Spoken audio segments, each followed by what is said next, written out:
রক্ত দিয়ে নাম লিখেছি বাংলাদেশের নাম। রক্ত দিয়ে নাম লিখেছি বাংলাদেশের নাম। সালটা ১৯৭১। স্বাধীন বাংলা বেতার কেন্দ্র থেকে প্রচারিত এই গান তখন আন্দোলিত করেছিল কোটি মুক্তিকামী হৃদয়কে। শ্রেণী, পেশা, বয়স সব বিভেদ ভুলে মানুষ ঝাঁপিয়ে পড়েছিল স্বাধীনতা যুদ্ধে। আর সেই উদ্দীপনার পেছনের সুরের কারিগর ছিলেন সুজেয় শ্যাম, যিনি শুধু সুরের স্রষ্টা ছিলেন না, ছিলেন মুক্তিযুদ্ধের প্রেরণা আর দেশপ্রেমের এক জীবন্ত প্রতীক। ১৯৪৬ সালের ১৪ মার্চ সিলেট জেলায় জন্মগ্রহণ করেন সঙ্গীতের এই জাদুকর।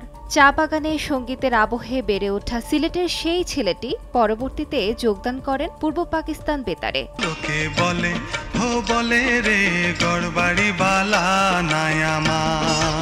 সূর্যগ্রহণ, সূর্য সংগ্রাম, ভুল যখন ভাঙল, হাসন রাজা, অবুঝ বউ, জয়যাত্রা সহ অসংখ্য সিনেমায় সঙ্গীত পরিচালনা করেছেন তিনি। রক্ত দিয়ে নাম লিখেছি, রক্ত চাই রক্ত চাই, আহা ধন্য আমার জন্মভূমি, আইরে চাষি মজুর কুলি, মুক্তির একই পথ সংগ্রাম। শোন রে তোরা শোন তার অনন্য সৃষ্টি। সঙ্গীতে অসামান্য অবদানের জন্য তিনি পেয়েছেন জাতীয় পুরস্কার, ২১ পদক সহ অসংখ্য সম্মাননা।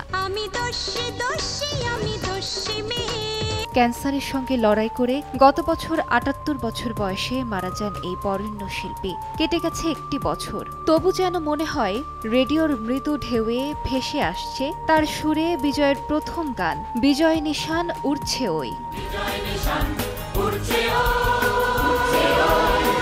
আলিশা ইসলাম, সময় সংবাদ, ঢাকা।